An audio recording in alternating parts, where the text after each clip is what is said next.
Good morning dear class, welcome back. So today we are continue with our new paragraph My Best Friend.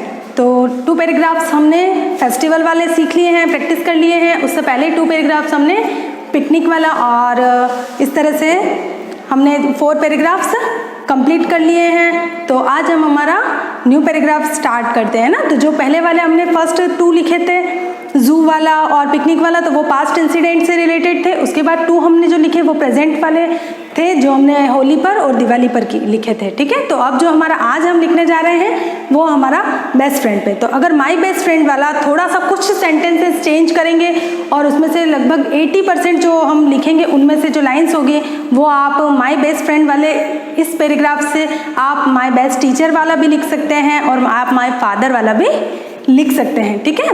तो इससे related ये दोनों चीज़ें हैं. My teacher वाला तो एज इट इज़ कुछ सेंटेंसेस चेंज होते हैं, बाकी एज इट इज़ आप उसको लिख सकते हैं. ठीक है. तो ये बात भी ध्यान में रखनी है कि हमको एक चीज़ जो हम सीख रहे हैं उससे रिलेटेड कौन कौन सी ऐसे और टॉपिक्स है जो हम सिर्फ एक इस टॉपिक को कंप्लीट करके उससे रिलेटेड जो दूसरे टॉपिक है वो भी हमारे कंप्लीट हो रहे हैं. ठीक है. तो स्टार्ट करते हैं. सबसे पहले नेम मेंशन करेंगे.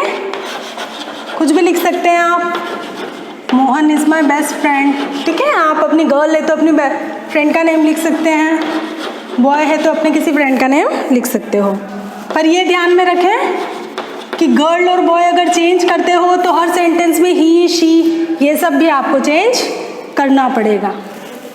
तो सेम ऐसा का ऐसा लिख लें तो मच बेटर है, जब तक आपको सही से डिफरेंस पता नहीं चल जाए. क्योंकि अगर आपने रॉन्ग वर्ड यूज़ किया तो आपका पैराग्राफ रॉन्ग हो जाएगा. अगर ही की जगह शी की जगह ही, या फिर कहीं पे प्रोनाउन आ रहे हैं, है ना, सब्जेक्ट ऑब्जेक्ट में ही का हिम, शी का हर, इस तरह से अगर आपको कहीं लिखना होगा और आपने मिस्टेक कर दी तो आपकी पूरी लाइन रॉन्ग हो जाएगी. इसलिए अगर आपको कॉन्फिडेंट नहीं है आप कि आप सही से चेंज नहीं कर पाएंगे तो एज इट इज़ जो मैं लिख रही हूँ आप उसी को फॉलो करें.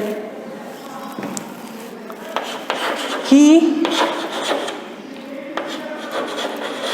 reads in my class.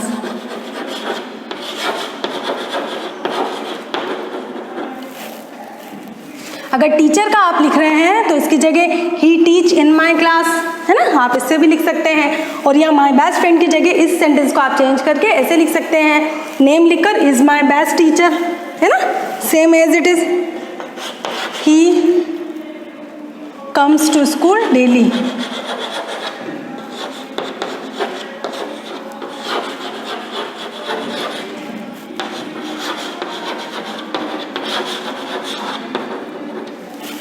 अब नेक्स्ट जो हमारी लाइन है,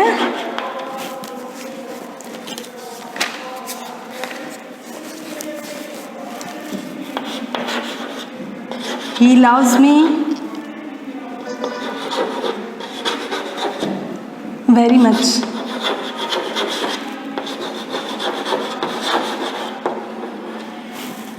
उसके बाद नंबर 5 वाली जो लाइन है वो हम लिख सकते हैं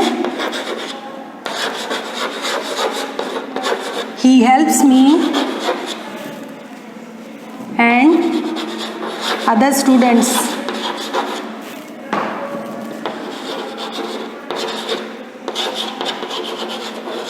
any time.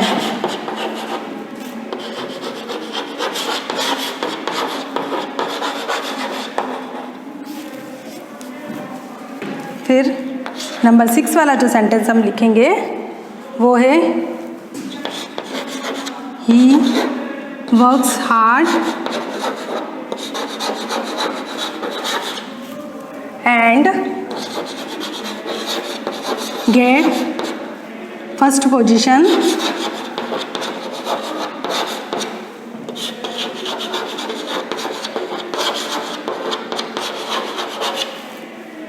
In class.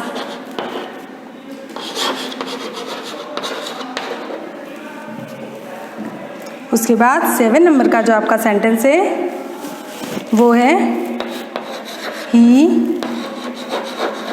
Respects the teachers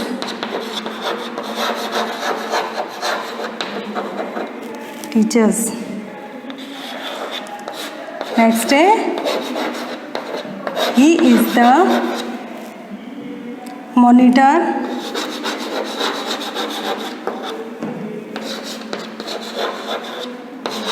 of the class.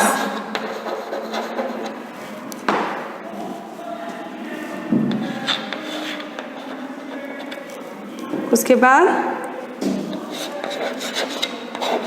He is a good player of football.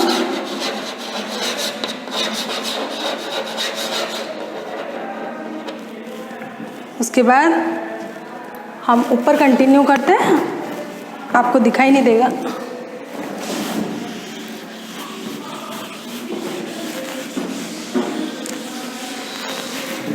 ठीक है, इसके 9 के बाद जो 10 सेंटेंस है वो इधर हम ऊपर कंटिन्यू कर लेते हैं ना, ताकि आपको देखने में कोई प्रॉब्लम ना हो। जो 10 नंबर वाला सेंटेंस है हमारा, वो हम लिखते हैं he is a very punctual boy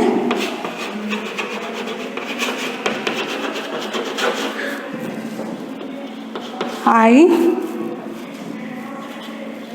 M very happy with him.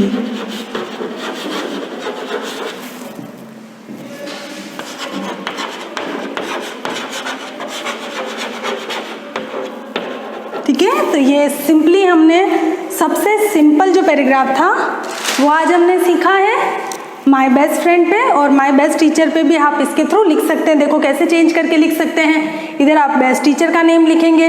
अब जैसे यहाँ तो लिखा he reads in my class, इसको चेंज करके आप लिख सकते हो he teach in my class, और he comes to school daily, ये सेम एज इट इज़ आप लिख सकते हो। He loves me very much, ये भी सेम आप लिख सकते हो, लाइन यूज़ कर सकते हो। और फादर के लिए अगर लिखते हो ना तो ये लाइन ये भी लिख सकते हो आप। ठीक है, ये नहीं लिख सकते हो, यहाँ लिख सकते हो he comes, he go to office daily, है ना, ये लिख सकते हो। उसके बाद he help me in other, he help me in my homework, ऐसे फादर के लिए लिख सकते हो। और टीचर के लिए भी लिख सकते हो he help me and other students any time. ठीक है, तो ये सब इसमें भी यूज़ कर सकते हो। दोनों तीनों पैराग्राफ आपके कंप्लीट हो रहे हैं एक साथ। ही वर्क्स हार्ड, है ना, ये आप उसमें भी यूज़ कर सकते हो और इसमें भी यूज़ कर सकते हो। Get first position in class, ये फ्रेंड के लिए है पर टीचर के लिए आप नहीं लिख सकते। ठीक है, ही रेस्पेक्ट्स द टीचर, तो ही रेस्पेक्ट द एल्डर, अगर टीचर के लिए आप लिख रहे हैं या फादर के लिए लिख रहे हैं तो आप ऐसे लिख सकते हैं ही रेस्पेक्ट्स द एल्डर्स। ठीक है, नेक्स्ट है ही is the monitor of class, और टीचर के लिए अगर आप लिखते हैं तो यूँ लिख सकते हैं he is the incharge of school, ऐसा आप लिख सकते हैं। He is the good player of football, same sentence आप यूज़ कर सकते हैं उसमें भी, है ना। He is a very punctual, I am very happy with him. ठीक है, तो ये लाइन भी आप यूज़ कर सकते हो उसमें। तो इस तरह से इस पैटर्न के अकॉर्डिंग आपके 3 पैराग्राफ्स कंप्लीट होते हैं ना। तो मैं अलग अलग टाइप्स के इसीलिए लिखवा रही हूँ आपको, ताकि आपको एक के साथ 2-3 और भी आपके कंप्लीट होते जाएं। ठीक है, तो आप इसको अपनी नोटबुक में नोट डाउन कर लें, और इसी के जैसा इसको तो आपको नोटबुक में लिखना है, और इसके अलावा माय फादर वाला और माय बेस्ट टीचर वाला वो आपको रफ में लिख के और प्रैक्टिस करना है। Thank you.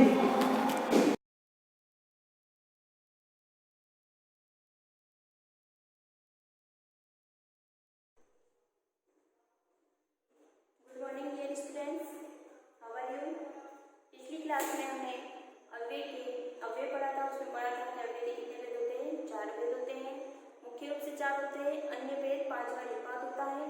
4 भेदों में से फर्स्ट भेद पढ़ा था हमने क्रिया विशेषण, जो क्रिया की विशेषता होता है। वे अव्यय शब्द क्या कहलाते हैं, क्रिया विशेषण कहलाते हैं। और हमने ये भी पढ़ा था कि अव्यय जो है वो क्या होते हैं, लिंग वचन काल पुरुष आदि से प्रभावित या परिवर्तित नहीं होते। आज हम इसी का पार्ट 2 पढ़ेंगे।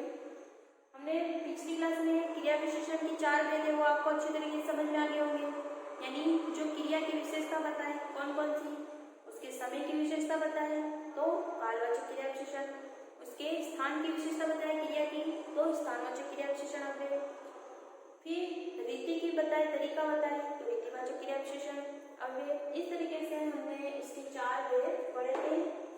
आज हम पढ़ने वाले हैं एक चौथा भेद कौन सा था, परिमाणवाचक विशेषण, वो भी हमने पढ़ा था। आज हम पढ़ने वाले हैं संबंधबोधक अव्यय। कौन सा अव्यय? जो अव्यय का सेकंड पार्ट है, संबंधबोधक अव्यय।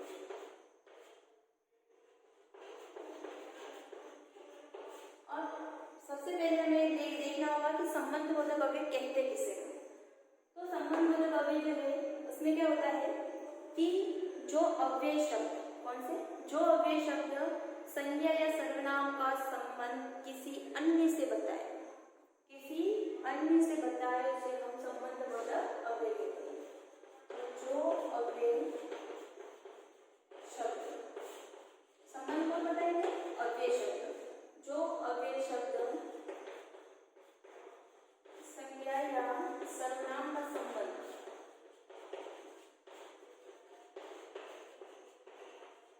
नाम से पता चला है संबंध है, तो वाक्य में जो अव्यय शब्द क्या करेंगे? संज्ञा सर्वनाम का संबंध किसी अन्य से बताए, किसी अन्य शब्दों से बताए या किसी से भी बताए, किसी अन्य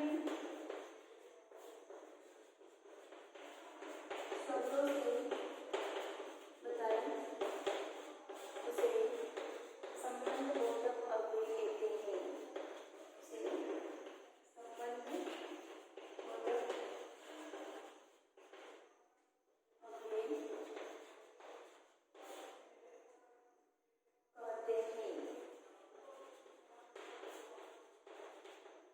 नोटबुक लेके बैठो साथ में, नोटबुक में इस परिभाषा को नोट कर लो। संबंधबोधक अव्यय क्या है? वे अव्यय शब्द जो संज्ञा या सर्वनाम का संबंध किससे बताए? किसी अन्य शब्द से बताए उसे हम संबंधबोधक अव्यय कहते हैं। और क्रिया विशेषण में क्या था? वे अव्यय शब्द जो संज्ञा, वहां संज्ञा सर्वनाम में क्रिया का संबंध क्या था? वहां पे क्रिया का संबंध बता देते हैं और क्रिया विशेषण था। अब इसमें हम उदाहरण दे देते हैं ताकि हमें और अच्छे तरीके से समझ में आ जाए। जैसे कि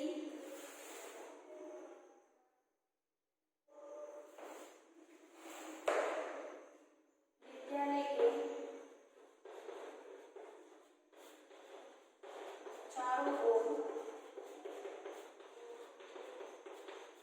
दीवार है।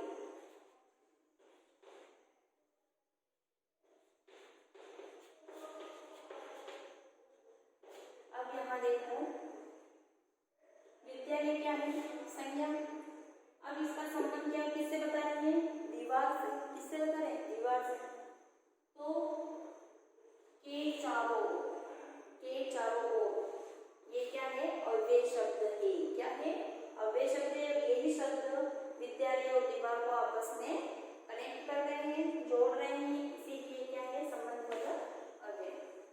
अगला है शिक्षा के बिना, शिक्षा के बिना जीवन अधूरा।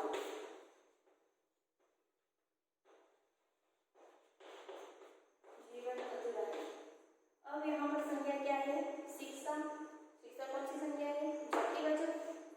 तो शिक्षा के बिना जीवन अधूरा है। अब शिक्षा का संबंध किससे जोड़ दिया है? जीवन से। और किसने जोड़ा? के बिना। तो यहाँ पर के बिना क्या है? कौन सा शब्द है? संबंधबोधक अव्यय। अगला देखेंगे,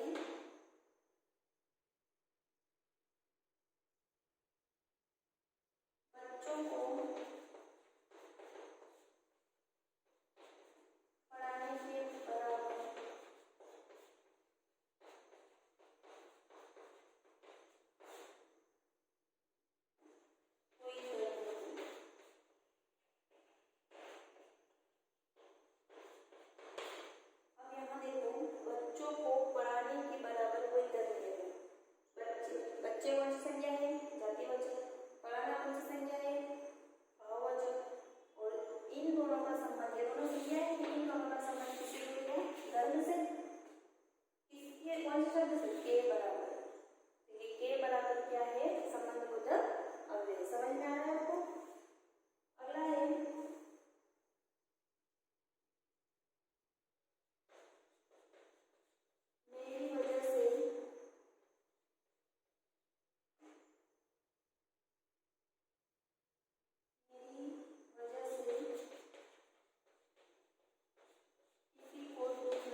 क्या आ रहा है, के बिना। तो के बिना ये जितने भी शब्द है वो क्या है, संबंध दर्शाने वाले हैं, इसीलिए संबंधबोधक अव्यय कहलाते हैं। और भी आपकी बुक में बहुत सारे उदाहरण होंगे, या आपकी बुक में जितने भी उदाहरण आप उन्हें पढ़ना, आपको अच्छी तरीके से समझ में आने वाले। संबंधबोधक किसे कहते हैं, एक बार और देख लो। संबंधबोधक अव्यय क्या होते हैं, वे अव्यय होते हैं जो संज्ञा सर्वनाम का संबंध किसी और से बताए, किसी अन्य से बताए, और वो शब्द के पहले के बाद के पूर्व की तरफ की ओर के सारे के संग, ये आदि शब्द कौन से कहलाते हैं, संबंधबोधक अव्यय कहलाते हैं। आप अपनी नोटबुक में से नोट कर सकते हो ताकि आप एग्जाम के टाइम में इसे पढ़ो तो आपको अच्छी तरीके से समझ में आ जाए। Thank you so much.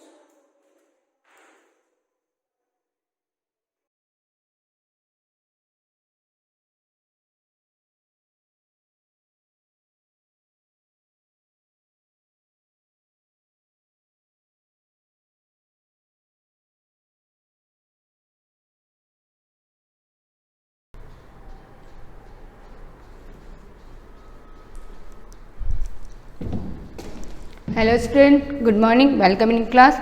Last time मैंने आपको क्वेश्चन नंबर 6 तक कंप्लीट करवा दिया था, ठीक है, लास्ट वीडियो में। अब नेक्स्ट क्वेश्चन है आपके 7th कन्वर्ट। सेम वही जो लास्ट वीडियो में था वैसे टाइप से आपको इसमें भी कन्वर्जन ही करना है, ठीक है। अब इसमें देखना, जैसे 7 का ए वाला क्वेश्चन देखो, 73 7 का ए करवा रही हूँ, ठीक है। 73 Hg इंटू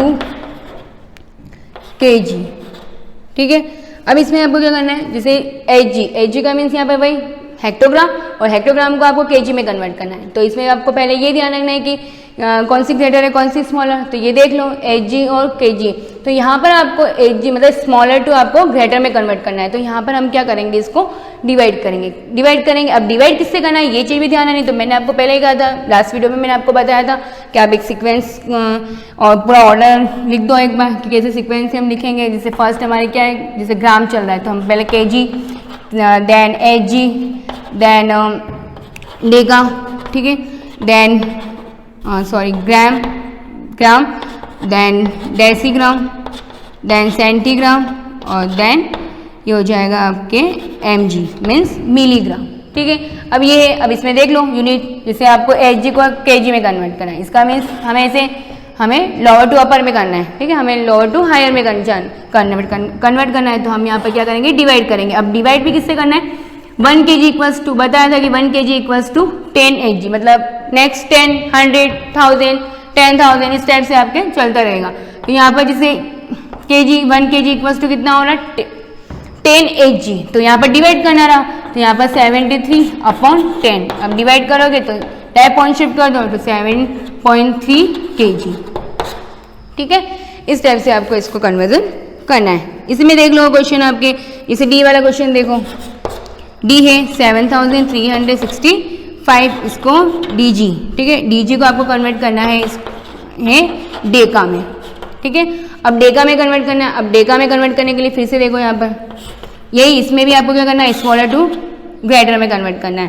तो डिवाइड ही करना रहा, dg डेसीग्राम, और इसको आपको करना है डेका में। तो यहाँ से देखो 1 डेकाग्राम इक्वल्स टू 10 ग्राम, और 1 डेकाग्राम इक्वल्स टू 100 डेसीग्राम।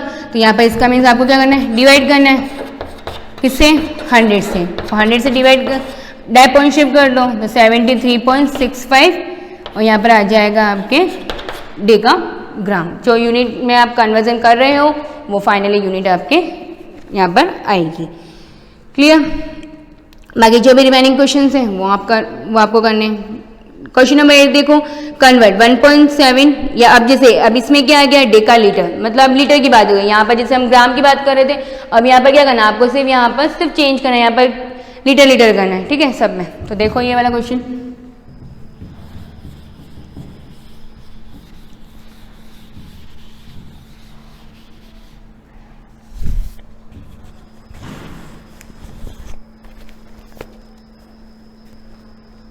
जैसे आपके क्वेश्चन नंबर है 8 का डी देखो, 2.6 लीटर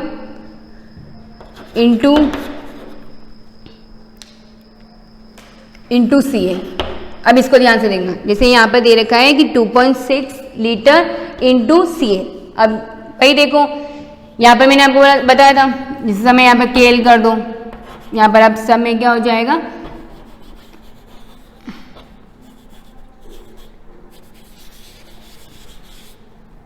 जैसे यहाँ पर HL हो गया, ठीक है, यहाँ पर आपके DL हो गया, फिर यहाँ पर लीटर हो गया, देन यहाँ पर आपके डेसीलीटर हो गया, यहाँ CL हो गया और यहाँ पर ml हो गया।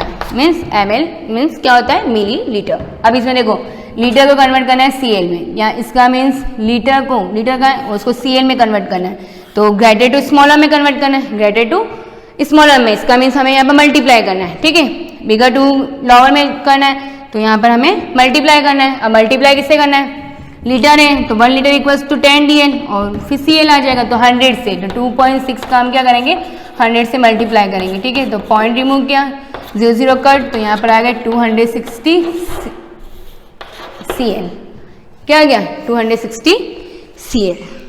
ऐसे ही नेक्स्ट क्वेश्चन देखो, जैसे आपके ये दे रखा F वाला, देखो F क्वेश्चन है आपके 8.45 HL और इसको कन्वर्ट करना है आपको लीटर में। किस में कन्वर्ट करना है, लीटर में। इसका मीन्स HL को लीटर में, अब यहाँ पर भी स्मॉलर टू ग्रेटर में, ग्रेटर टू स्मॉलर में कन्वर्ट करें, because HL is greater than litre. दिख रहा है क्लियर, HL यहाँ पर है और लीटर यहाँ पर है, तो ये तो ऑब्वियस ग्रेटर ही हुई है, तो अब इसको कन्वर्ट करना है, मल्टीप्लाई करना है, किससे करेंगे, 1 HL equals to 10 deca, 1 HL equals to 100 litre, तो हमें यहाँ पर 100 से मल्टीप्लाई करना है, ठीक है, तो 8.45 का हम क्या करेंगे, 100 से मल्टीप्लाई करेंगे, पॉइंट रिमूव करेंगे, upon 100, 20 after decimal 2 digit, clear, 2 से 20 कट, और यहाँ पर आंसर आ गया 845 लीटर। कितने आ गए, 845 लीटर। तो रिमेनिंग क्वेश्चन आपको ही करना है, ठीक है, बाकी के जो क्वेश्चन बहुत इजी है, बस आपको इस ऑर्डर लर्न करना है, ठीक है, उसके अकॉर्डिंग कैसे क्या करना है वो चीज़ ध्यान रखनी है आपको। क्वेश्चन नंबर 9 देखो, 9th में भी आपके देखना, अब जैसे डेका लीटर है उसको HL में कन्वर्ट करना है, सेम यही है, जैसे क्या है 13,260 डेका लीटर टू HL। अब यहाँ पर देखो, जैसे क्वेश्चन नंबर 9 है आपके,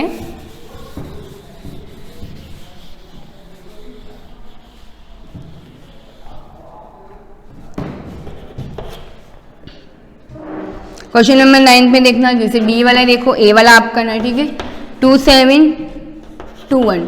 अब इसको डेका लीटर को आपको कन्वर्ट करना है केएल में, डेका लीटर को केएल में, डेका लीटर का है यहाँ पर, और उसको केएल में कन्वर्ट करना है, तो डिवाइड करना है, टू स्मॉलर टू ग्रेटर में कन्वर्ट करना है, तो डिवाइड करेंगे, यहाँ पर क्या करेंगे, डिवाइड, तो यहाँ पर डिवाइड कब किससे करना है वो भी देख लो, 1 KL equals to 10 HL, 1 KL मतलब kilo litre equals to 10 100 deca, ये तो 10 हो गया और ये हो गया 100 डेका हो गया, तो यहाँ पर हम क्या करेंगे, 100 से डिवाइड कर देंगे, तो 27.2 KL, 27.21 KL, क्लियर। अब इसे नेक्स्ट और देखो, बी वाला देख लो, बी है आपके जैसे 2784 CL into Deka litre, CL को आपको कन्वर्ट करना है डेका लीटर में। अब CL और डेका लीटर का है देखो, मतलब CL को डेका लीटर में, इसका मीन्स यहाँ पर भी आपको डिवाइड ही करना रहा, बिकॉज यहाँ पर भी हम स्मॉलर टू ग्रेटर में कन्वर्ट कर रहे हैं, तो डिवाइड कर, अब डिवाइड में कैसे करना, देखो 1 डेका लीटर इक्वल्स टू 10 लीटर, 1 deca litre equals to 100 deci, 1 deca litre equals to 1000 CL, तो यहाँ पर हम क्या करेंगे, 1000 से इसको डिवाइड कर देंगे, किससे करेंगे, 1000 से डिवाइड कर देंगे। अब इसको 1000 से डिवाइड कर दे, देखो तो 2.784 डेका लीटर, जो भी लास्ट में कन्वर्जन कर रहे हैं वही यूनिट आ जाएगी, फिर से रिपीट कर रही हूँ मैं, ठीक है, ये हो गया आपके। और इसी टाइप से आपकी जो भी रिमेनिंग क्वेश्चन है वो आप कर लेना, ठीक है। तो ये कंप्लीट हो गया आपकी एक्सरसाइज पूरी। इसमें सबसे मेन पूरी 4.8 में यही ध्यान रखना है कि कन्वर्जन किस टाइप से करना, जब तक आपको ये सीक्वेंस लर्न नहीं होगा तब तक आप ये नहीं कर पाओगे। आपको ये पता होना चाहिए कि किलो लीटर के बाद क्या आएगा, हेक्टो आता है, हेक्टो के बाद डेका आता है, डेका के बाद लीटर, मतलब लीटर जो भी यूनिट के अकॉर्डिंग, जैसे अगर आपको मीटर की बनानी हो तो यहाँ पर एम आ जाएगा, ठीक है। अगर आपको वेट की, आपको केजी की बनानी हो तो यहाँ पर ग्राम, इस टाइप से आएगा।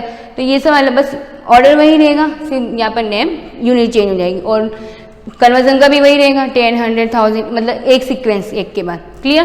तो ये पूरी सीक्वेंस लर्न कर लेना, एक टेबल लर्न होगी तो ऑटोमेटिक दोनों भी आपको लर्न हो जाएगी। और ये पूरी एक्सरसाइज कंप्लीट हो गई आज, और पूरे चैप्टर में जितना भी मैंने होमवर्क दिया वो आप कर लेना, और नेक्स्ट क्लास में मैं आपको न्यू चैप्टर स्टार्ट करूँगी, वो भी एक ज्योमेट्रिक पार्ट करवाएंगे। ठीक है, थैंक यू।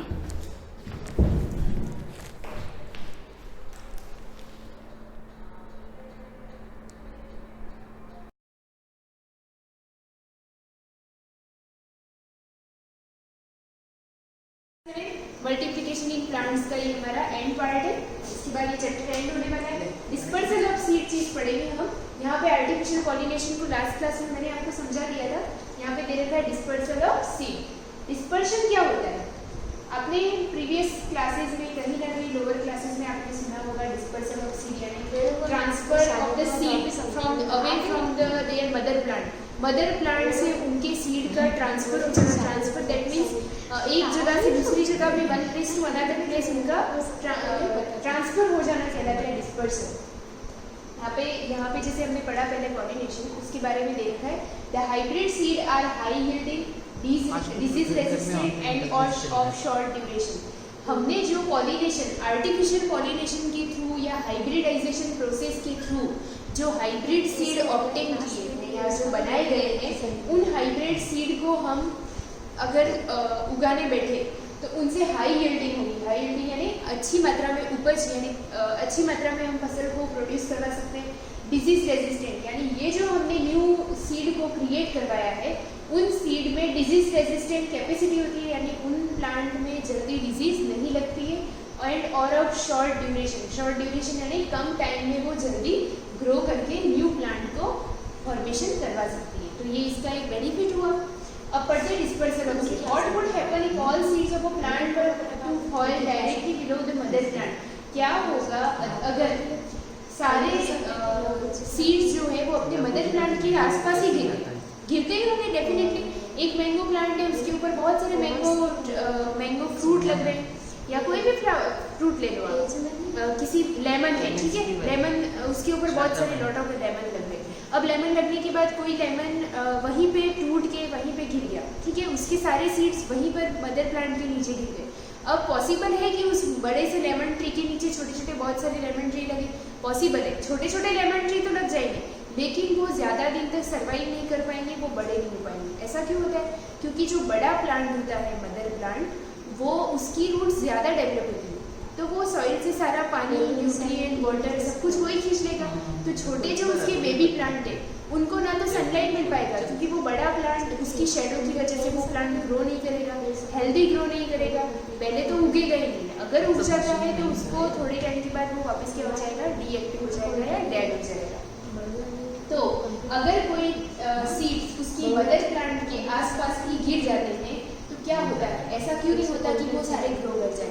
ऐसा इसलिए होता है क्योंकि उनके बीच में कंपटीशन शुरू हो जाता है कि छोटा प्लांट होगा तो वो अपनी रूट से सारे वाटर मिनरल को एब्जॉर्ब नहीं कर पाएगा, सारी चीज़ें बड़ा प्लांट एब्जॉर्ब कर लेगा मदर प्लांट। उनके अंदर ऐसा तो होता नहीं है कि मदर लेमन प्लांट ये सोचेगा कि मेरे छोटे छोटे बेबी को मैं अपना खाना खिलाऊं, मैं नहीं लेता हूँ। उनके अंदर ऐसी थिंकिंग वगैरह कुछ नहीं हो सकती ना, तो पॉसिबल ही नहीं है। तो बड़ा प्लांट ऑब्वियसली रूट उसकी बड़ी होगी तो वो सारी चीज़ें एब्जॉर्ब कर लेगा, तो छोटे प्लांट को सारी चीज़ें प्रॉपर अमाउंट में एब्जॉर्ब नहीं हो पाएगी। They would soon as use up the soil's essential nutrient and comfort। मैंने जो आपको पूरा डिटेल में हिंदी में एक्सप्लेन किया, यहाँ पे लैंग्वेज में दे रखा है कि ऐसा क्यों नहीं होता कि यहाँ पर सारी चीज़ें इजीली ग्रो करें छोटे छोटे प्लांट। तो क्यों नहीं करते हैं? क्योंकि उनके बीच में क्या होता है, कॉम्पिटिशन होता है। For the available space, sunlight, water and air, there would be a struggle for their existence। उनके बीच में स्ट्रगल शुरू हो जाता है। As a result, this seed would not grow into healthy plant। इसकी वजह से सारे healthy plant grow नहीं कर पाते। In order to guard against this condition, seeds and fruit have developed special devices for their wide distribution। The process by which seeds or fruit are scattered over the large area, ये definition लग रही है, underline करना। ऐसी process जिसकी वजह से सारे फ्रूट के सीड स्कैटर्ड यानी बिखर जाते हैं पूरे एक लार्ज एरिया में, in order to find an available space for their germination and healthy growth is called dispersal।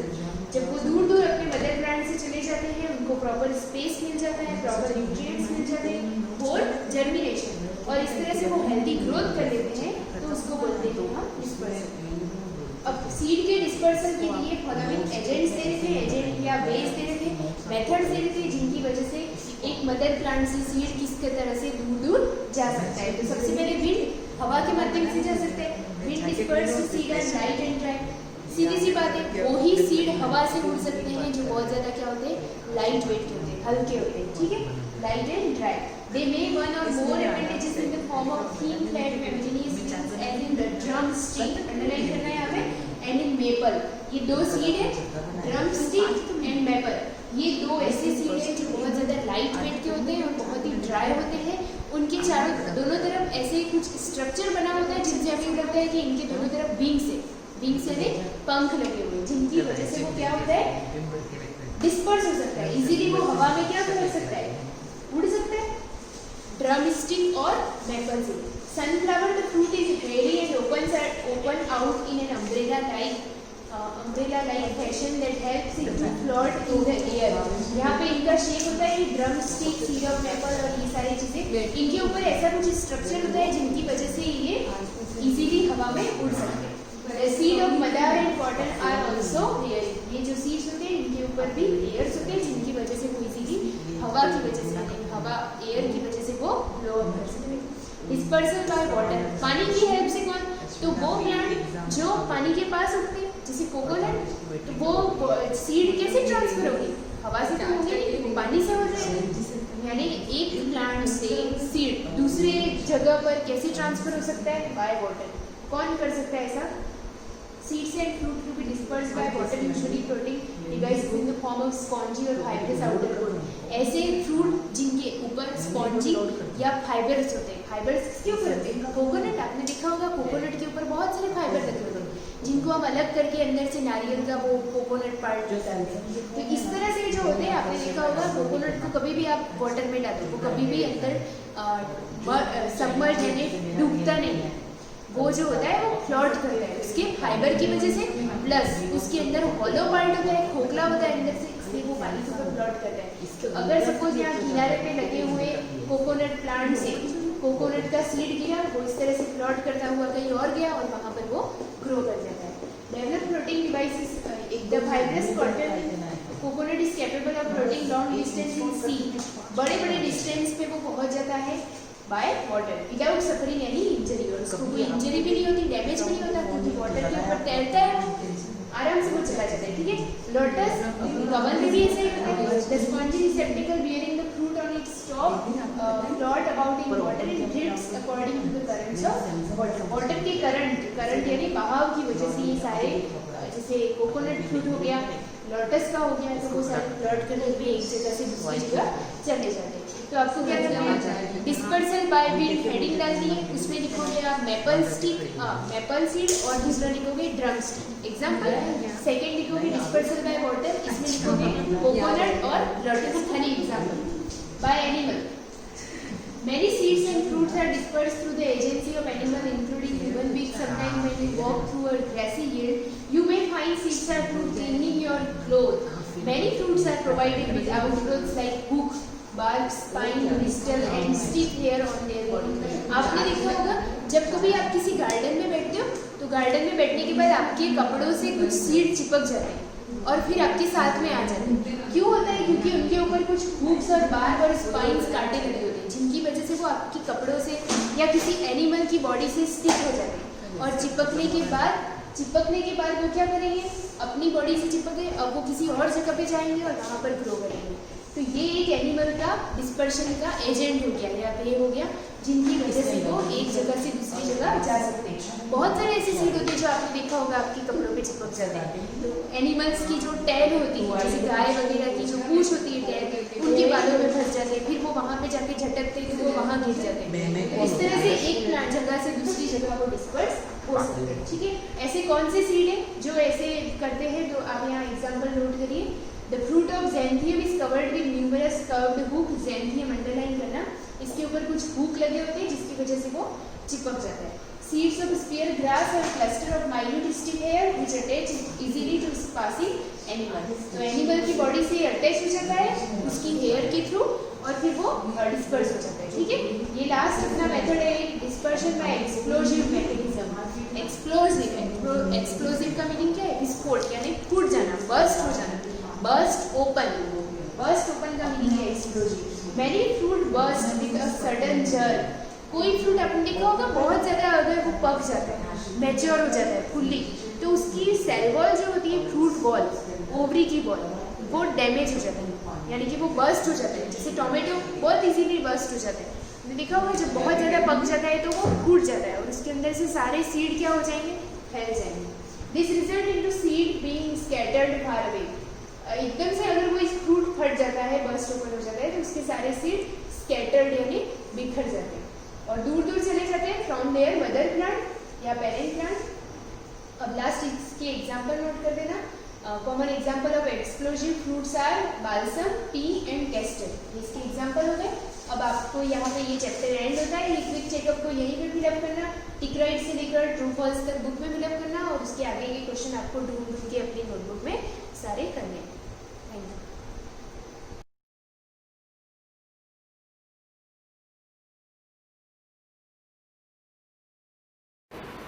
Good morning students, आज हम ज्योग्राफी का नया लेसन स्टार्ट कर रहे हैं, लेसन 4। लास्ट जो हमने लेसन 3 पढ़ा था द चेंजिंग अर्थ, उसमें बहुत अच्छी इन्फॉर्मेशन थी।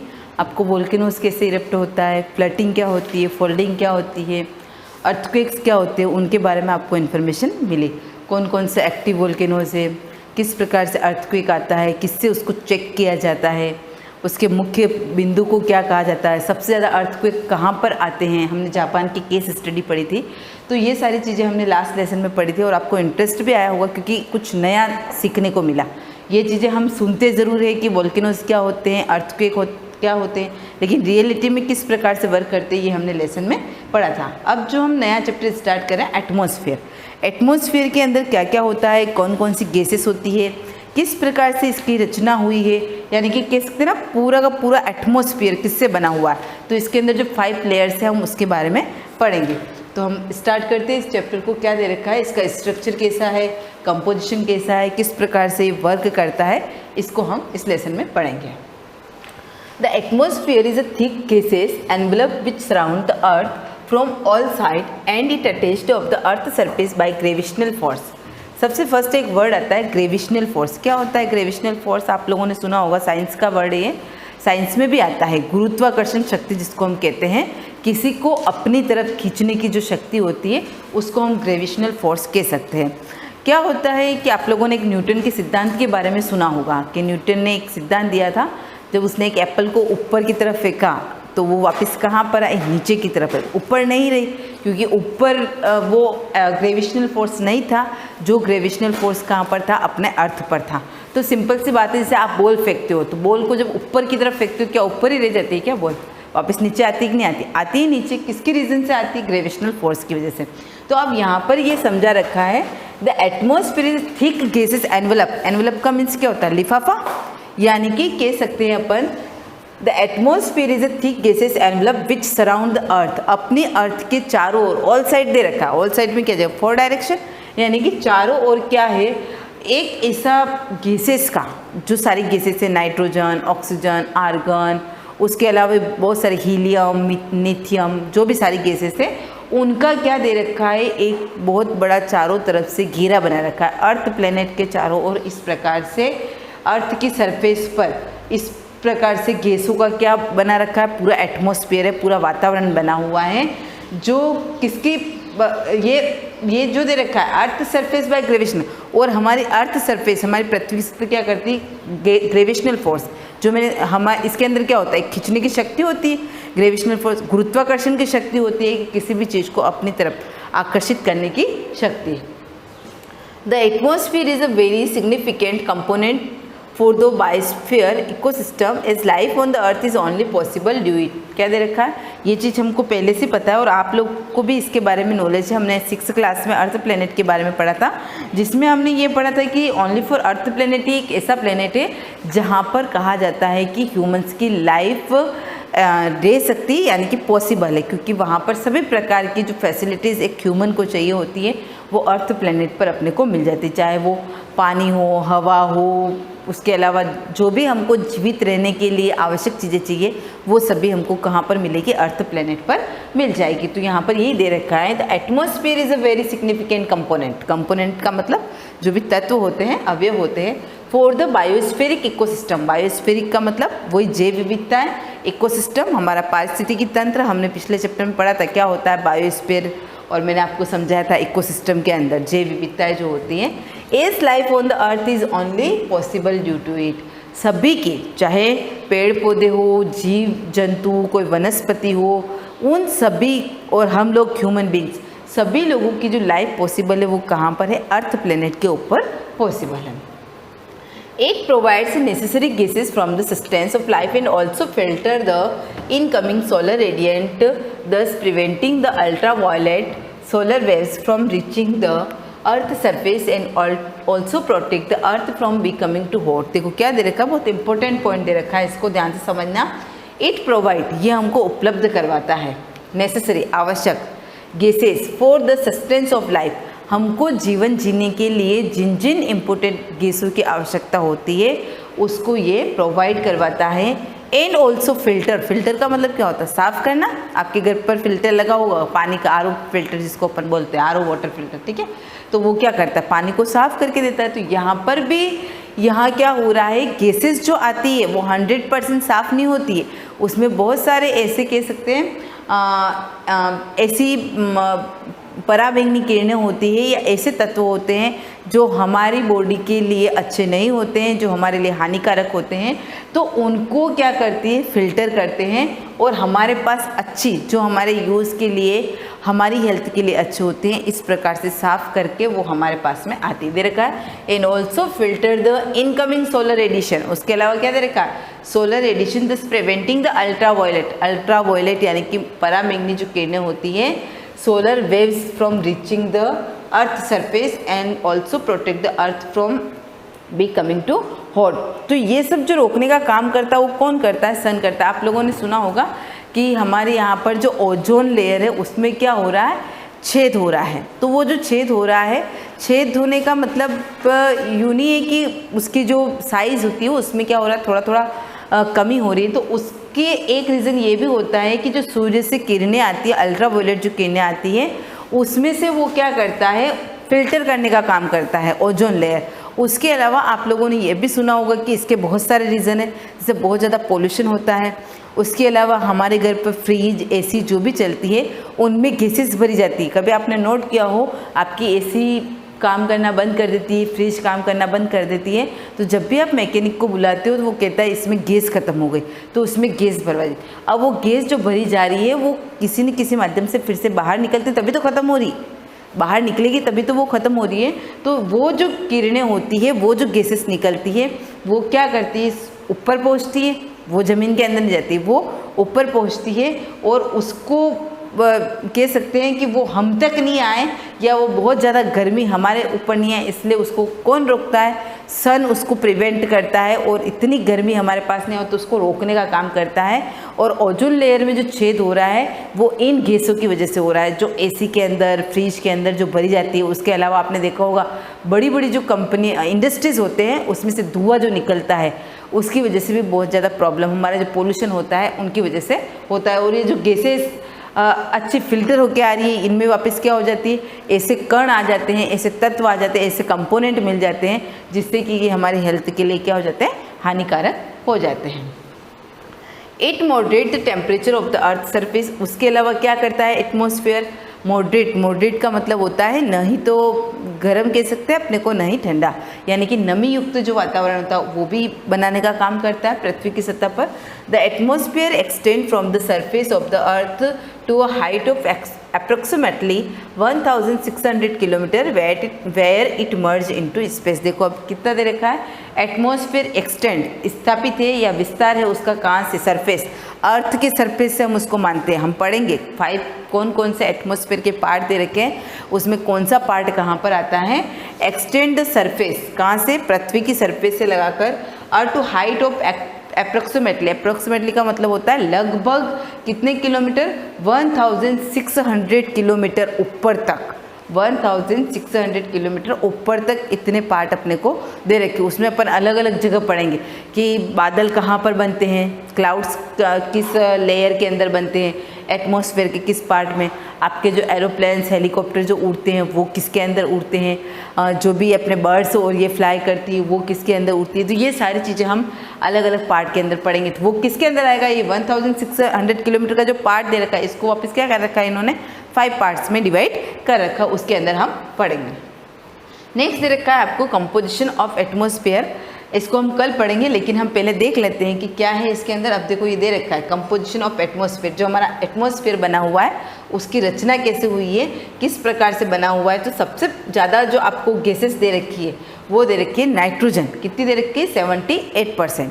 उसके बाद ये आपको ऑक्सीजन 21%। कहा जाता है ना इंसान को जीवित रहने के लिए किस गैस की ज़्यादा ज़रूरत होती है, तो ऑक्सीजन की ज़रूरत होती है, क्योंकि हम में से कोई भी नाइट्रोजन गैस को नहीं लेता, हम किसको लेते हैं, ऑक्सीजन गैस को, और वो कितनी है 21%। उसके अलावा दे रखी इनएक्टिव गैसेस, उसके अंदर 1% आता है। अब 1% के अंदर इनएक्टिव गैसेस के अंदर और कौन कौन सी गैसेस आती है, ये जो टेबल बना रखी है हम उसको देख लेते हैं। गैसेस के नेम दे रखे हैं आपको। अब जो दे रखे ना एवरेज कंपोजिशन, कोई फिक्स नहीं है, औसत दे रखा है कि इतना इतना होता है। नाइट्रोजन दे रखा है 78%, oxygen 21%, argon 0.93, carbon dioxide 0.03, neon 0.0018, helium 0.0005, ozone 0.0006, hydrogen 0.00005, krypton ये पॉइंट के बाद 11, जियोन 9 और मीथेन। अब देखो इनकी संख्या कितनी कम, पॉइंट के बाद भी कितने जीरो। आप मैथ से पढ़ते आपको पता है कि इतनी सी डिजिट है तो उसकी क्या वैल्यू है, इसकी क्या वैल्यू, ये पता है। और सबसे ज़्यादा जो गैस है वो कौन सी गैस है, नाइट्रोजन, उसके बाद आती है ऑक्सीजन। तो आपको ये टेबल अपनी नोटबुक में नोट्स के रूप में कॉपी करनी है और आपको ये डायग्राम भी बनाना है, क्योंकि ये डायग्राम पीछे क्वेश्चन में भी आएगा और नहीं भी आएगा। तो मैं ऐसा क्वेश्चन देती हूँ, ड्रॉ कंपोजिशन ऑफ एटमॉस्फेयर, तो बहुत ईजी है, कुछ नहीं 78% आपको नाइट्रोजन शो करना है, 21% ऑक्सीजन और इनएक्टिव गैसेस 1%, जिसके अंदर अपनी ये सारी गैसेस इन सबको काउंट करोगे तो 1% हो जाएगी। इससे जो नेक्स्ट दे रखा है कंपोजिशन ऑफ एटमॉस्फेयर, इसको हम डिटेल में नेक्स्ट वीडियो में कंटिन्यू करेंगे। Thank you.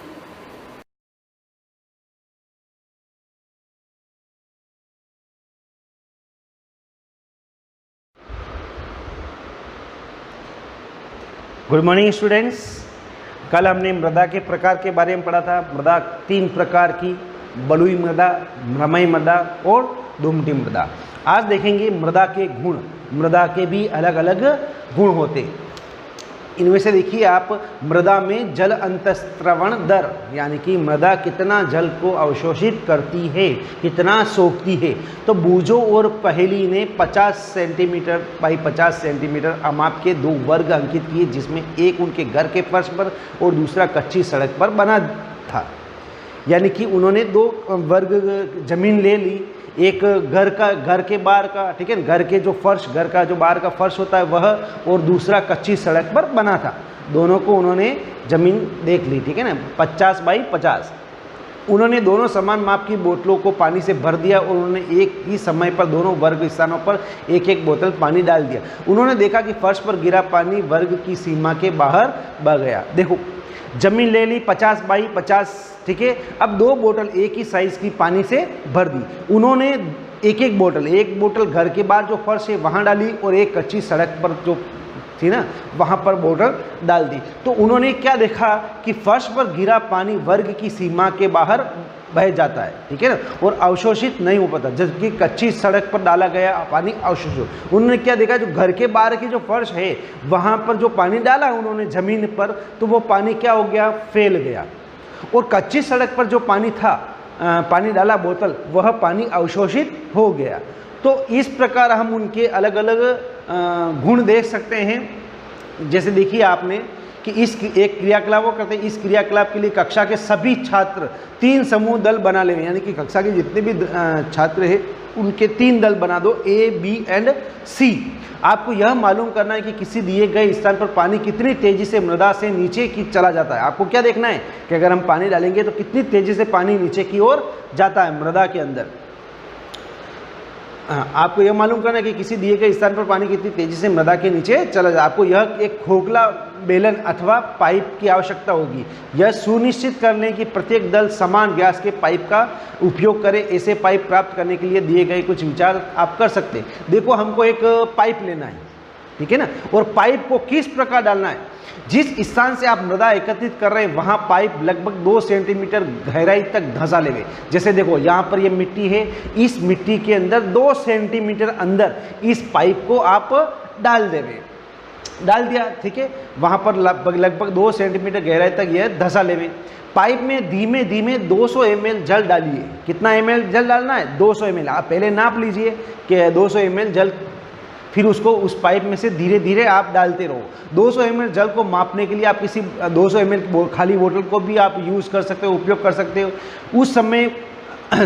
उस समय को नोट कर ले जब आपने जल डालना प्रारंभ किया। जैसे हमने क्या किया, ज़मीन के अंदर 2 सेंटीमीटर अंदर उस पाइप को डाल दिया, 200 ml जल डाल दिया। अब डालने से पहले आप टाइम नोट कर लो, हम कैसे डाल रहे हैं। हमने जैसे टाइम स्टार्ट कर दिया, अब आप उस बोतल को उसके अंदर पानी से अंदर पाइप के अंदर पानी डाल सकते। जब सारा जल भूमि द्वारा अवशोषित अर्थात अंतस्त्राव हो जाता है तो पाइप खाली हो जाए तो पुनः उस समय को नोट कर लो। हमने स्टार्ट कब किया और लास्ट खत्म कब किया, दोनों के बीच का टाइम आप नोट कर लिए।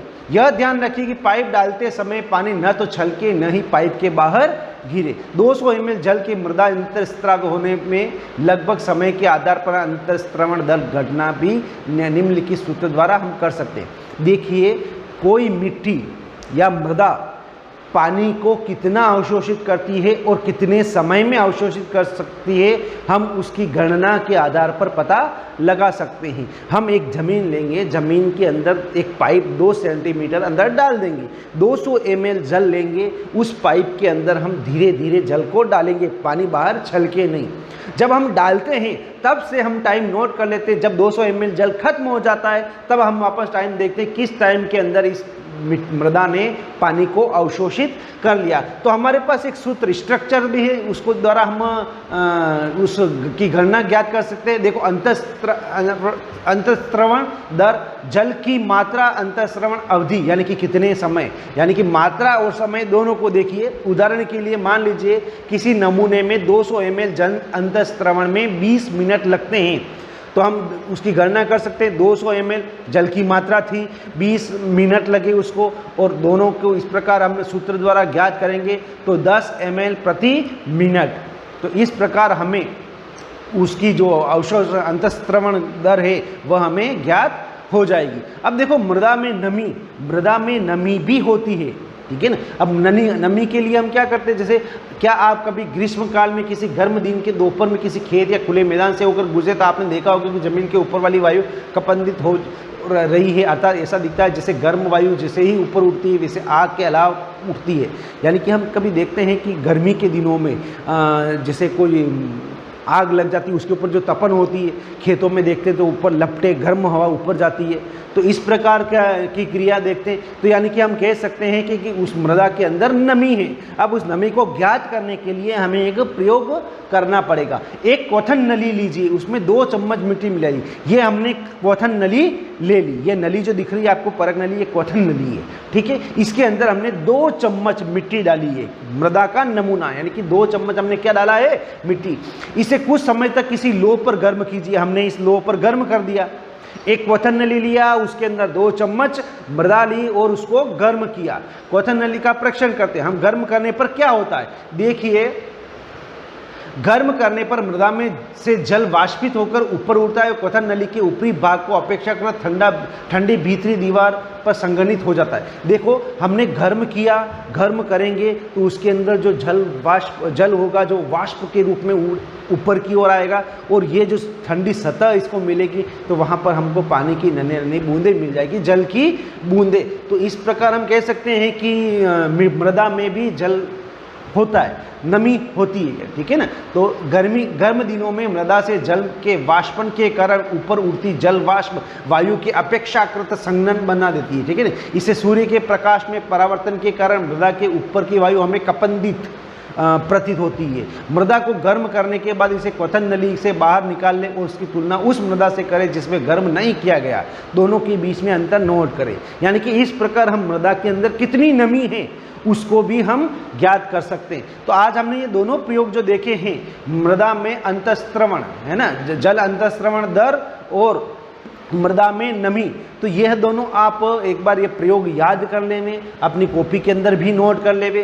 कल हम मृदा द्वारा जल का अवशोषण किस प्रकार होता है वह पढ़ेंगे। तो आज जो भी किया है उसको आप याद कर लेवे।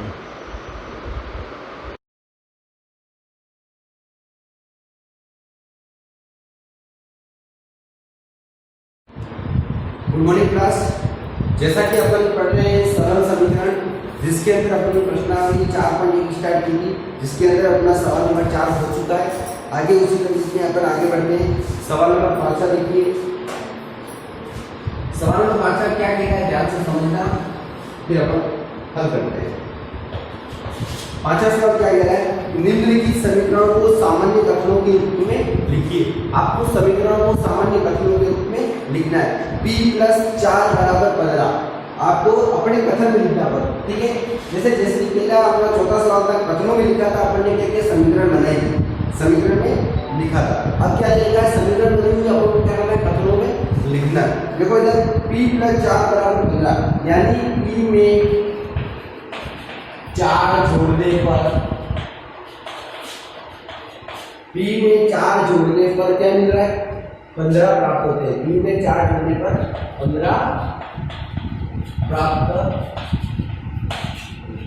ठीक है, कथन में लिख दिया, ठीक है। p में 4 जोड़ने पर क्या करते हैं, 15 प्राप्त होते हैं। इसी प्रकार m - 7 = p, दूसरा क्या है, m - 7 = p, यानी m में 7 घटाने पर या m में 7 कम करने पर, ठीक है, m में 7 कम करने पर या घटाने पर, ठीक है, कम करने पर क्या प्राप्त होता है, 3 प्राप्त होते हैं। ठीक है, आपको समीकरण हल नहीं करना, आपको खाली डायरेक्ट बताना है कैसे लिखते हैं। इसी प्रकार तीसरा देखना, 2m = 7, क्या है, 2m = 7, ठीक है। 2 का m गुना, 2 का या m का 2 गुना, क्या लिखूंगा, m के 2 गुना, m का 2 गुना करने पर, m का 2 गुना, यानी यहाँ का 2 गुना, ठीक है, m का 2 गुना 7 प्राप्त होता है। m का 2 गुना करने पर 7 प्राप्त होता है, ठीक है, ये आ गया। m का अगर प्राप्त होता है, ठीक है, m का अगर गुना तो क्या प्राप्त होता है, 7। चौथा देखना, m / 5 = 3, m में 5 का भाग देने पर या m में 5 का भाग देने पर क्या प्राप्त होता है, 3। m में 5 का भाग देने पर, m में 5 का भाग देने पर 3 प्राप्त होता है, ठीक है। उसी प्रकार आगे देखो, 5वां देखना, 3m/5 = 6। ध्यान से देखना, 3 में m/5 = 6, m के 3 गुने में 5 का भाग देने पर 6 प्राप्त होता है। m के 3 गुने में 5 का भाग देने पर 6 प्राप्त होता है। यहाँ पे लिखूंगा m के 3 गुने में, m के 3 गुने में 5 का भाग देने पर क्या प्राप्त होता है, 6 प्राप्त होता है, 6 प्राप्त होता है, ठीक है। इसी प्रकार देखो, p के 3 गुने में 4 जोड़ने पर 25 प्राप्त होते हैं, ठीक है। छठा देखना, p के 3 गुने में 3p + 4 लिखा होगा, 3 के p के 3 गुने में 4 जोड़ो, 3 का p गुना होगा 3 पे रहेगा, और 3 के p के 3 गुने में 4 जोड़ने पर क्या प्राप्त होता है 25 प्राप्त होता है। ठीक है, आगे देखो P के 4 होने में 2 घटाने पर 18 प्राप्त होते हैं। ठीक है, साथ में लिखना P के 4 गुने में 2 घटाने पर क्या प्राप्त होते हैं 18 प्राप्त होते हैं। क्लियर बात। आगे देखना आपका लास्ट P में 2 का भाग देने पर P के अंदर 2 का भाग देने पर या P का आधा करने पर या P का आधा कर उसमें 2 जोड़ने पर। ठीक है, P का आधा कर या उसमें 2 जोड़ने पर 8 प्राप्त होता है। देखना है इधर P के आधे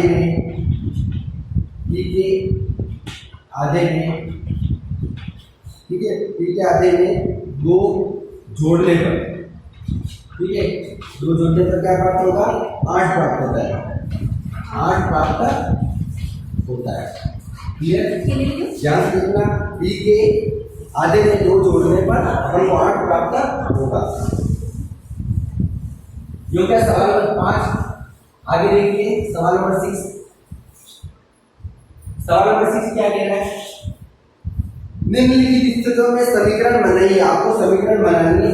जो स्थितियां इसके अंदर देखो, सबसे पहले इरफान कहता है कि उसके पास परिमित के पास जितने कंचे हैं, छठे का पहला लिखना, इरफान क्या कह रहा है कि उसके पास परिमित के पास जितने कंचे हैं उनके 5 गुने से 7 अधिक है। तो इरफान के पास 37 कंचे हैं। ठीक है, परिमित के कंचों की संख्या m है। देखो माना कि परिमित के पास कंचों की संख्या, माना कि परिमित के पास कंचों की संख्या बराबर क्या है m। Clear, m। तो इरफान के पास कंचों की संख्या क्या होगी, देखो इरफान के पास कुल कंचे कितने 37। ठीक है, अब देखना इरफान कहता है कि उसके पास परिमित के पास जितने कंचे हैं उनके 5 गुने में से 7 अधिक है। ठीक है, तो देखो इरफान के पास कंचे ध्यान से देखना परिमित के पास जितने कंचे यानी m कंचे m लिखो, m के 5 गुने से 7 अधिक है, यानी m का मैं 5 गुना कर दूं m into 5 और 7 अधिक। ठीक है, m के 5 गुने से 7 अधिक बराबर उसके पास कंचे हैं 37। क्लियर, यानी इरफान के पास जो कंचे हैं परिमित के कंचे के 5 गुने से 7 अधिक है। ठीक है, परिमित के पास जो कंचे हैं उसका 5 गुना करके तो 5 है प्लस 7 बराबर 37। ये अपने समीकरण बन गए, यानी 5 प्लस 7 जो कंचे हैं वो इरफान के पास हैं। क्लियर, इसी प्रकार दूसरा लेना, इसी का दूसरा आपका तीसरा ले लो। इसका तीसरा सवाल क्या है, इसका अध्यापिका बताती है कि उनकी कक्षा में एक विद्यार्थी द्वारा प्राप्त किए गए न्यूनतम अंक का दुगुना दर 7 है। ठीक है, प्राप्त किए गए अधिकतम अंक 87 है। न्यूनतम प्राप्त किए गए अंकों को L लीजिए। ठीक है, देखो न्यूनतम प्राप्त किए गए अंक, माना कि न्यूनतम प्राप्त किए गए अंक बराबर L। ठीक है, अब अधिकतम अंक कितने हैं, देखो अधिकतम अंक प्राप्त किए गए अधिकतम अंक बराबर 87 है। ठीक है, टोटल 87 है, परंतु वो समीकरण को बनाने के लिए अपन क्या करेंगे, देखो सवाल में लिखा हुआ कि उनकी कक्षा में एक विद्यार्थी द्वारा प्राप्त किए गए अधिकतम अंक प्राप्त किए गए न्यूनतम अंक का दुगुना है। न्यूनतम अंक कितने लिए थे अपन ने L का दुगुना है अधिकतम अंक, और दुगुना धन 7 है, यानी दुगुना L का दुगुना धन यानी प्लस 7 जो है कितने अधिकतम अंक 87 के बराबर है। ठीक है, यहाँ पे देखना 2 का गुणा ऐसे होगा 2 प्लस 7 बराबर 87। ठीक है, ये हो गया सवाल नंबर तीसरा। इसी का देखना सवाल नंबर लास्ट देखना चौथा। ठीक है, एक समद्विबाहु त्रिभुज में शीर्ष कोण, देखो समद्विबाहु त्रिभुज इस तरह से होता है आपका, ये होता है शीर्ष कोण और ये होता है आधार कोण। इन दोनों को क्या बोलते हैं? आधार कोण। और ये होता है शीर्ष कोण। लेकिन ये भी शीर्ष ही होते हैं सबके, और ये अपना आधार होता है और ये ऊपर वाला जो टॉप होता है वो होता है शीर्ष कोण। ठीक है, और ये होता है आधार कोण। ठीक है, ध्यान से देख समद्विबाहु के अंदर क्या होता है? 2 भुजाएं हमेशा बराबर होती है, क्योंकि समद्विबाहु में 2 भुजाएं बराबर होती है तो 2 कोण भी क्या होते हैं? बराबर। ठीक है, आगे देखो समद्विबाहु त्रिभुज के शीर्ष कोण प्रत्येक आधार कोण का क्या है? दुगुना। मान लीजिए प्रत्येक आधार कोण क्या है? 20 डिग्री। याद रखिए त्रिभुज के तीनों कोणों का जो कितना है? 180 डिग्री। अब देखो त्रिभुज के अंदर ये जो 2 आधार कोण है वो ये दोनों भुजाएं बराबर है, दोनों कोण क्या होंगे? आपने सामने बराबर। इन दोनों कोणों को क्या मानना? b, ये 20 डिग्री है, ये 20 डिग्री। ठीक है, शीर्ष कोण इसका क्या? दुगुना। ये क्या हो जाएगा? 2b। क्लियर भाई? त्रिभुज के तीनों कोणों का जो 180 होता है, दोनों आधार कोण क्या माने? b। ठीक है, इसका शीर्ष कोण क्या है? दुगुना हो जाएगा 2b। ठीक है, अब देखो ध्यान से देखना, ये मान लो a, ये मान लो b और ये मान लो c। अब देखो आधार कोण माना कि आधार कोण बराबर 20 डिग्री, तो शीर्ष कोण दुगुना है। शीर्ष कोण क्या दुगुना? क्या होगा? 2 डिग्री बराबर 2b डिग्री। ठीक है, अब त्रिभुज के तीनों कोणों के योग क्या होता है? देखो b plus e plus 2b। ठीक है, b plus e plus 2b बराबर 180। b और b 2b 2b और 2b 4b 4b बराबर 180 डिग्री। ये आपका क्या हो जाएगा?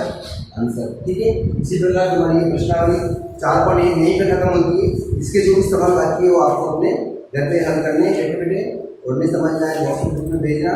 नेक्स्ट वीडियो में अपन 4.2 के बारे में देखेंगे। ठीक है, थैंक यू।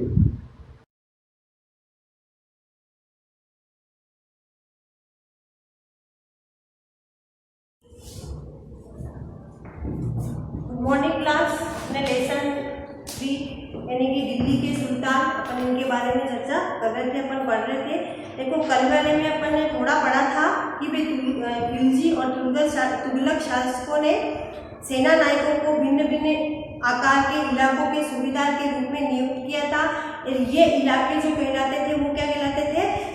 इक्ता कहलाते थे। और इनके संभालने वाले जो अधिकारी होते थे उनको इक्तदार या उनको मुफ्ती कहा जाता था। इनके बारे में अपन पढ़ रहे थे। मुफ्ती यानी कि उनका फर्ज था कि वे अभियानों का नेतृत्व करें और अपने इक्तों में कानून अथवा व्यवस्था बनाए रखें।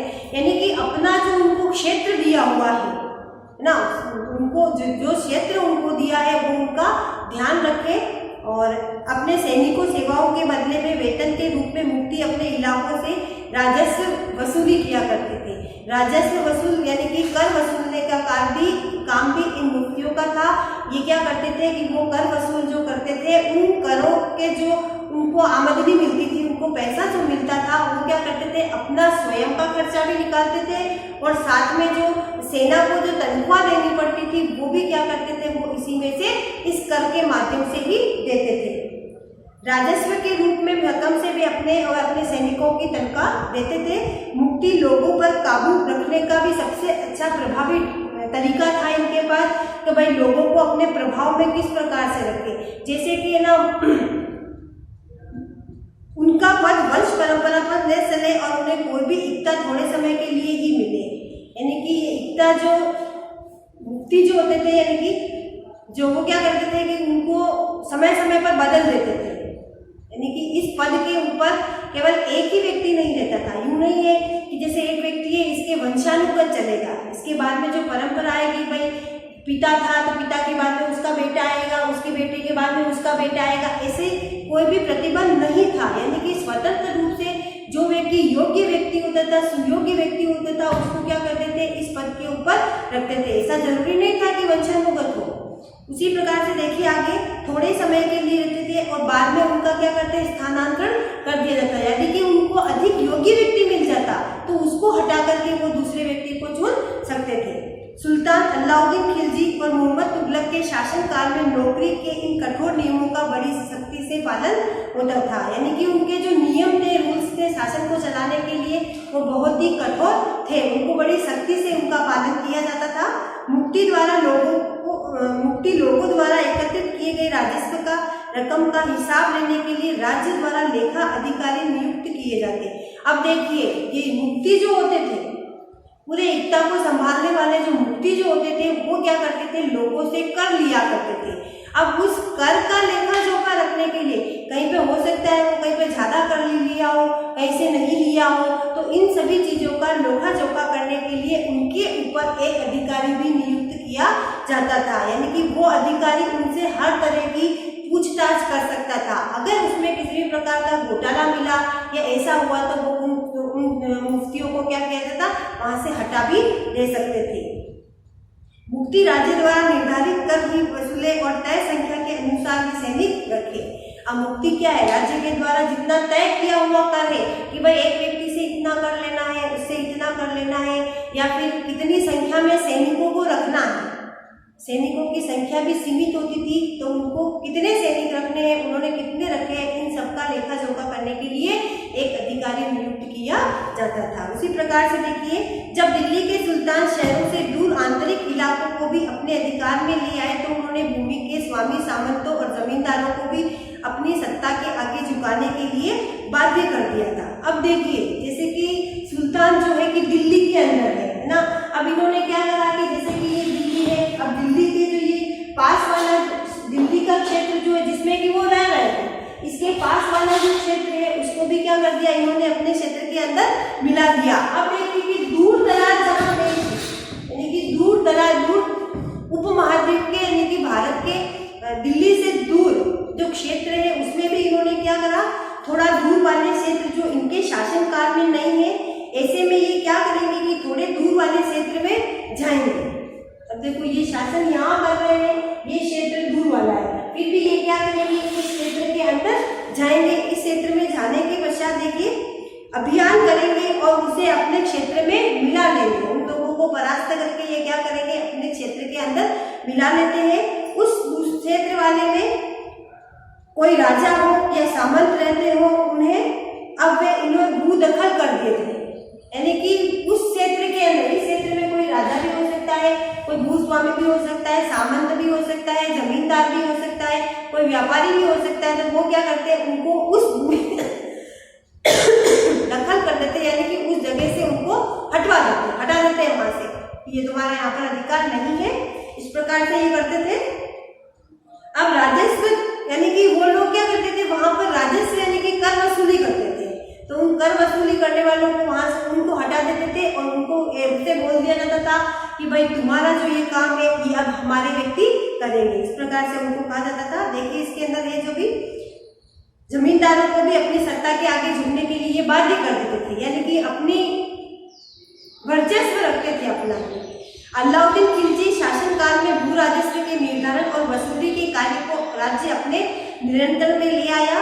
स्थानीय सामंतों से कर लगाने का जो अधिकार था वो भी इन्होंने क्या कर लिया, छीन लिया। यानी कि वहाँ के लोग जो कर लिया करते थे उनसे अधिकार छीन लिया कि अब ये तुम नहीं करोगे और ये कर वसूली का कार्य जो है वो कौन करेगा, हमारे जो आदमी है वो करेंगे। बल्कि स्वयं उन्हें भी कर चुकाने के लिए बाध्य कर दिया था। कर लेते थे, अब उन्होंने ऐसी स्थिति पैदा कर दी कि जो लेने वालों को भी कर देना पड़ता था। फिर बाद में ऐसी कुछ पुराने सामंत और जमींदार राजस्व के लिए निर्धारण और वसूली अधिकारी के रूप में सल्तनत की नौकरी करने लगे। उस समय जो थे इन्होंने 3 प्रकार के कर लगाए थे। पहला कर था कृषि कर, दूसरा कर था मवेशियों पर और तीसरा था करों पर। यानी कि जिस जमीन के ऊपर वो अपना घर बनाकर रहते थे उस जमीन का भी उनको कर देना पड़ता था। और जहाँ वो पशुपालन करते थे, अपने मवेशियों को रखते थे, है ना, तो पशुओं को पालने के लिए भी उनको क्या देना पड़ता था, कर देना पड़ता। उसी प्रकार से खेती करने के लिए भी, जिस भूमि खेती करने के लिए जमीन के ऊपर खेती कर रहे हैं तो वहाँ का भी उनको कर देना पड़ता था। तो उस समय के 3 कर याद रखना, और अलाउद्दीन खिलजी और ये तुगलक वंश शासक जो थे इन्होंने 3 प्रकार के कर लगाए थे। कृषि पर लगाए थे, दूसरा था इनका पशुओं पर यानी कि मवेशी पालने पर, और तीसरा था इनके घरों पर, यानी कि घरों में रहने का भी इनसे कर लिया जाता था। इस महाद्वीप का हिस्सा काफी बड़ा दिल्ली के सुल्तानों के अधिकार से बाहर था। अब देखिए भारतीय महाद्वीप क्या है, बहुत बड़ा है ना। इनके तो कुछ क्षेत्र में इनका अधिकार था और बाकी जो था वो बाहर था, अंदर थोड़ा इनका अधिकार था, बाकी का इनका अधिकार नहीं था, यानी कि इनके नियंत्रण में वो सारे क्षेत्र नहीं थे। दिल्ली से बंगाल जैसे सुदूर प्रांतों का नियंत्रण कठिन था, यानी कि बंगाल के जो प्रांत थे उनको अपने क्षेत्र के अंदर मिलाना इनके बस की बात नहीं थी। और दक्षिण भारत की विजय के तुरंत बाद ही वह पूरा क्षेत्र फिर से स्वतंत्र हो गया। यहाँ तक कि गंगा के मैदानी इलाकों में भी घने जंगलों वाले ऐसे क्षेत्र थे जिनमें बैठने में सुल्तान की सेनाएं अक्षम थी, यानी कि इनको पूरे इलाके पर, यानी कि संपूर्ण उपमहाद्वीप के क्षेत्र पर इन्होंने अपना नियंत्रण नहीं कर सके थे। स्थानीय सरदारों ने इन क्षेत्रों में अपना शासन जमा लिया। अलाउद्दीन खलजी और मोहम्मद तुगलक इन इलाकों पर जोर जबरदस्ती अपना अधिकार जमा तो लेते थे, पर वह अधिकार कुछ ही समय तक रह पाता था, अन्यथा इनको वापस कोई आकर के परास्त करके इनका जो क्षेत्र पर ज्यादा अधिकार होता था वो वापस दूसरे ले लिया करते थे। ठीक है, अब देखिए सरदार और उनकी किलेबंदी, इसमें देख लेते हैं क्या है। अफ्रीकी देश मोरक्को से 14वीं सदी में भारत आए यात्री इब्न बतूता ने बतलाया कि सरदार कभी कभी, ये इब्न बतूता ने बताया है कि देखो चीनी ऊबड़ खाबड़ पहाड़ी इलाकों में किले बनाकर रहते थे और कभी कभी बांस में झुरमुटों में, भारत में बांस गोला नहीं होता था, यह बहुत बड़ा होता था। इसके अलग अलग हिस्से आपस में इस तरह से गुथे होते थे कि उन पर आग का भी असर नहीं होता और वे कुल मिलाकर बहुत ही मजबूत होते थे। सरदार इन जंगलों में रहते हैं जो इनके लिए किले की प्राचीर का काम करते हैं। इस दीवार के घेरे में ही उनके मवेशी तथा फसलें रहती है, अंदर ही पानी भी उपलब्ध रहता है, अर्थात वहां एकत्रित हुआ वर्षा का जल, इसलिए उन्हें प्रबल बलशाली सेनाओं के बिना हराया नहीं जा सकता। ये सेनाएं जंगल में घुसकर खास तौर से तैयार किए गए औजारों से बांसों को काट डालती थी। ठीक है, ये देखो उन समय किलेबंदी किस प्रकार से करते थे, सरदार जो थे वो किलेबंदी किस प्रकार से करते थे, बांसों के माध्यम से ये दीवारें बनाया करते थे। ठीक है, अब अपन चंगेज खां के नेतृत्व, अपन इसके बारे में जो है अपन हम नेक्स्ट वीडियो के अंदर इसको देखेंगे। अभी अपने हैं अलाउद्दीन खिलजी और इसके अभी तक कितनी बार इन्होंने हमले किए हैं, कौन किसको परास्त किया है, इसके बारे में अपन नेक्स्ट वीडियो के अंदर देखेंगे। इसको आप एक बार रीडिंग कर लेना कि भाई कौन कौन से कर लगाए थे इन्होंने और ये मुफ्ती क्या कार्य किया करते थे, इनके ऊपर अधिकारी नियुक्त करते थे, इस चीज को आप एक बार फिर से पढ़ लेना। Thank you.